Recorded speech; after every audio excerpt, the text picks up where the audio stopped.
questions after. Coach? I'm going to address more of that locker room that I just left, and probably less about the game. I just, it's been a long year for us, but I would say within that year, for the Penn State lacrosse team, I've learned a lot as a father and as a coach, and I would say the perspective that these young men have brought back to my life about what it really means to be a coach, and what it means to be around young men of their caliber is an honor. And it's going to be tough to end this season with this result. But it was all brought back to my attention when I walked into that locker room and realized the first-class young men that we had and the way they've battled all year, and it just makes me very proud. Questions for Coach or Nick?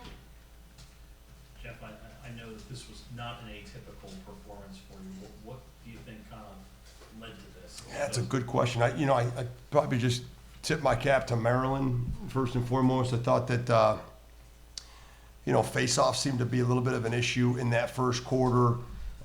We were a little bit unorganized in the defensive end in the first quarter, and I thought they came out with a pretty good plan in the first quarter. And going down 6-0, I think set the tone for the game. They could kind of play a style and a pace that was much more conducive to a Maryland lacrosse team, and Penn State had to really climb and push with a lot more urgency than we would have liked.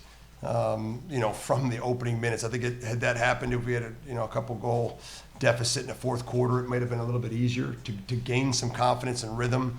But I looked up at the scoreboard at one point, and it was 6-0, and we had 2 possessions. And you're not going to win a lot of lacrosse games, certainly not in the Big Ten, not against Maryland. So, it was unfortunate. I don't think we played particularly well tonight. I don't think there's any mystery in that. But more often than not, when something like that happens, you got to credit your opponent, because obviously they're doing something, or they've prepared in a particular fashion to put you in that position. Nick, with the kind of postseason implications that were at stake here, I mean, how startling was it to be out there for that barrage in the first 6-7 minutes or so? Yeah, I mean, it was rough.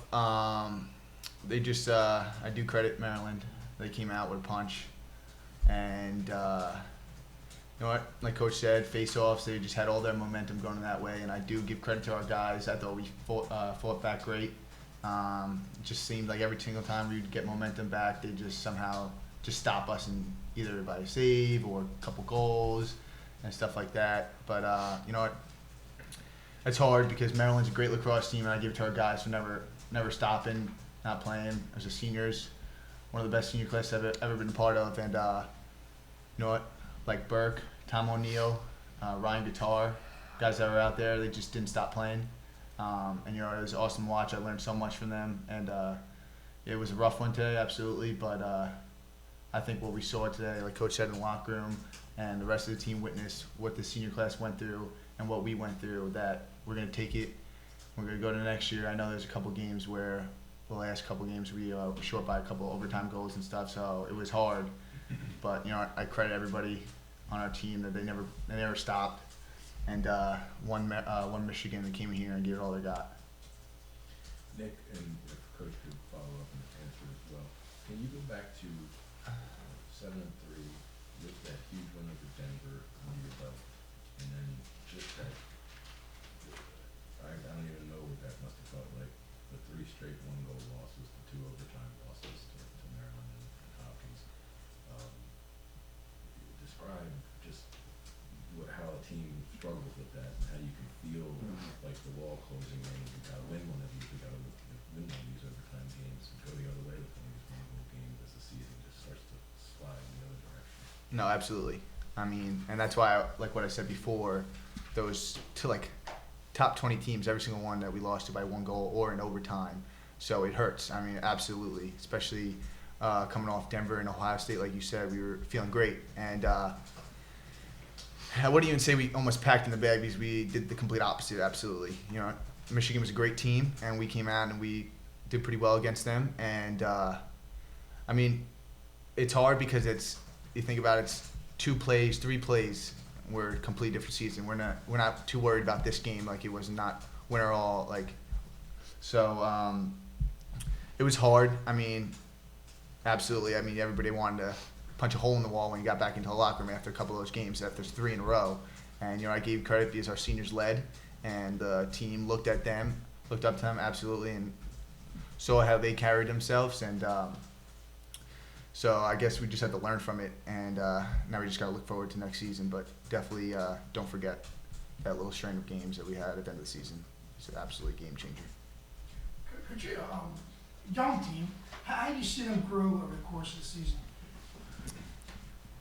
Yeah, you know, we had some young guys playing in some pretty important positions for us this year, and you know, kind of coupling the two questions together, I would just say this: at our senior banquet on Sunday, I talked about this, and I truly believe this in our guys. You know, we as adults, coaches, you know, often, you know, you ponder the question about perspective. Where does it come from? Does it pass down? Or I look at this group after losing those 3 games, after going through what we went through this summer. I look at some of the young men playing in positions that, you know, were probably in those positions before their time, but based on their talent and preparation, gave us a heck of an effort, including some sophomores that stepped in, like Will Schreiner and Billy Lombardi and Josh Wellman.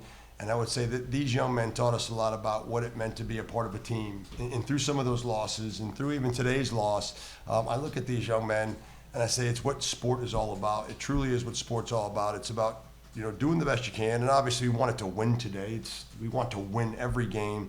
But I truly believe those young men in there taught the rest of us about what it really meant to be a great teammate. And between the 3 losses, I never thought they lost faith. I always thought they just stuck together. And through the kind of year that they had, you know, you tend to think more, woe is me.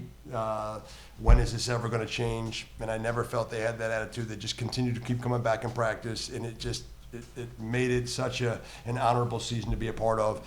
And watching these young kids play, we have a ton of juniors, sophomores and freshmen that played for us this year. We're going to miss the leadership of these seniors, but if we can do anything over the next course of this summer and in fall, we can honor this group by going out and carrying on their legacy and spirit into next year. And I think with the talent, which is one thing, not only it's limited in terms of the importance of what it means, but I think we have a lot of it, and the lessons passed back down, the perspective and spirit.